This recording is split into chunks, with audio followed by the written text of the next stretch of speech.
All right, time for part two. So in this book, there are a lot of beautiful illustrations done by May Bessem. And in the illustrations, I noticed that there is a common trend on each of the pages. On every page, there is a picture, illustration of a bird, a beautiful bird. Now, as the story began, we noticed that it was very gray and kind of dark and looked really sad. But here's the bird again. See the bird on this page? And that one, there's lots more now. Okay, I'm going to skip forward a little bit, but they're on every page. Here they are again. But then we notice that also that the illustrations start to, as he starts deciding that he's going to start facing his problems, he's not going to let it get him down. The color is now returning to the pages, and you can see the glows of happy yellow. Truly, truly beautiful illustrations. And even the birds are a little yellow. Now, seeing those birds kind of reminded me of at the beginning of the year when I showed you about how to make a flying crane origami bird. So I promised you that I would teach you how to do it. So I have two pieces of paper here. I have a blue piece of paper and a green piece of paper, and I glued it together front and back. Now I did this to make it a little bit easier for you to see like what folds I'm making. If you don't have two colors of paper, if you just have one piece of paper, you color one side of it, that works too. So you see I'm starting off with a rectangle. I actually need a square. To make a square, I'm going to take this corner, and I had to use a lot of glue to do this, to make it, because if I didn't use a lot of glue, and it's better to use a glue stick, it would be popping off all the time. So it still might. Hopefully I use enough. But I'm lining it up against this edge, so that way there's a tippy top, there's a point here, okay? So now I'm going to crease it down very carefully. Okay, now it's kind of bunched up because of the glue, so I'm just going to really smooth it out. Okay, and then I'm going to take my scissors. So you want to try to get it a little bit more lined up than I did, but I think it'll be okay for today. Let's see if I can fix that. All right. All right, so now you see this extra strip right here, this green strip. I'm going to take my scissors and I'm going to cut that strip off. That is extra. We do not need it. Okay, try to cut neatly. So when you open it up, it'll be a square. Now, you see how I have my diagonal right here?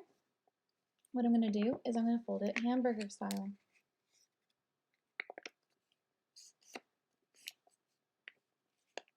Very neatly. You see this crease? You'll then fold it along that crease. Then you'll flip it over. And you'll fold along this crease on the other side. Feel free to pause if you need extra time. Okay.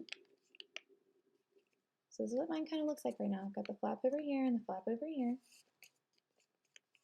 Okay, I'll give you guys a minute. Now you're going to take this and face it toward you. Okay, you're going to open it up so you can see the bright color that you drew.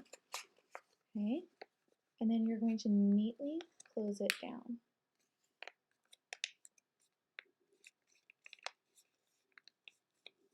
And now you have a very small square, and it looks like this along the side. Okay. Now, do you see this line in the middle? You're going to take one of these wings, okay, and you're going to fold it and line it up with that middle line. It's a little bit easier if you have origami paper. So it looks like this. You don't do both of the wings. You just do one. Okay. Now you're going to take the wing on this other side, leaving this one alone, and you're going to fold this one into the center crease too. I'm going to put it down so I can kind of push it a little harder.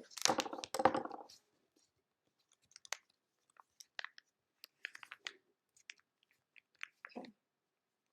So yours should look something like this.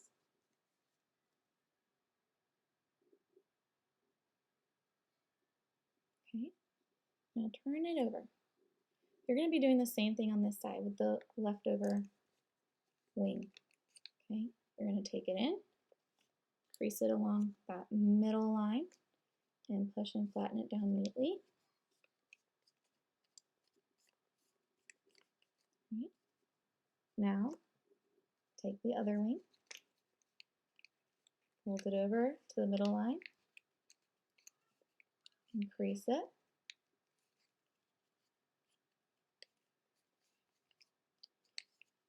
Now,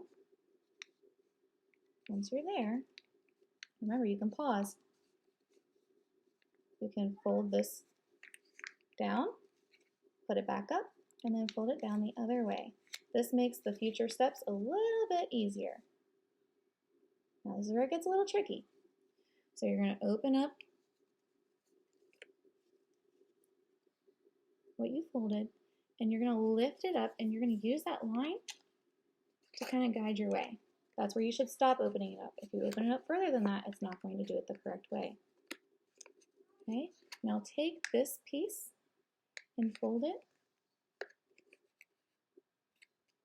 along the inside. You want it to line up neatly with the creases that are already in the paper. You want it to be even on both sides as much as you can. It's really difficult. Took Miss Spencer lots and lots of times. Lots and lots of practice, many years. Okay? Even then, still isn't always perfect. So don't get wrapped up in it being too perfect. It'll still work. Okay? Now, we're going to do the same thing for the other side. Neatly make sure it lines up to the best you can.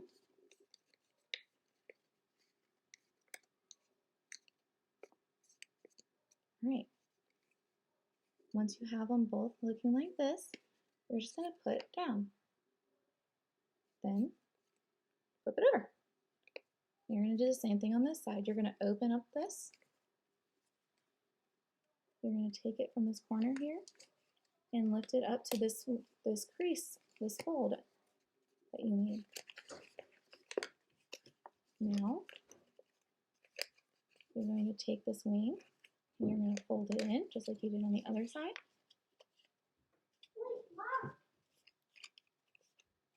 Okay, then take the other one.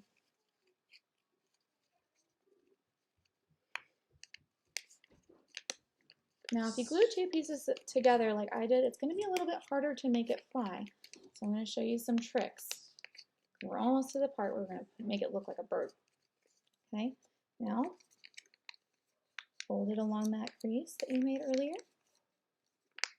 Now is where you really have to pay attention to make it look like a bird. You're going to lift this wing up. You're going to flip it. Lift this wing up. Then turn it this way. See how this is separating into two? Take one side, fold it over. Okay, just like that. Then you're going to flip it over again.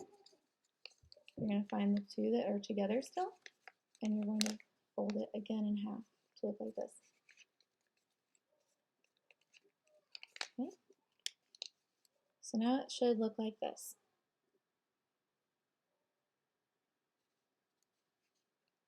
That's the hardest part. If you need an adult to help you, definitely ask, okay?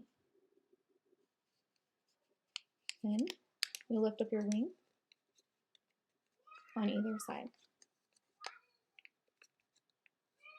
You're going to take this skinny triangle here, pull it out just a little bit so you can kind of see. Then you're going to see it come out just a little bit, and then you're going to squish it flat. Then you're going to do the same thing on this side. You're going to take it out a little bit and squish it flat again. To give your crane a little head, you're going to you see how it's open on this side? You're going to stick your thumb in it, and you're going to take your pointer finger, and you're going to push it down and squeeze it shut.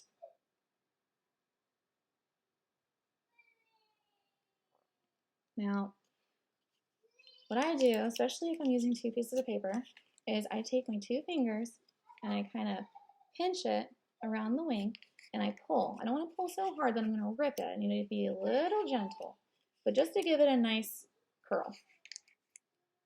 All right, now let's flip it over to the other side. And let's roll it some more. Make sure it's nice and curved. Okay. Now to make it fly, this is what it should look like. To make it fly, you need to pinch over here by its head. And then you have to pull its tail.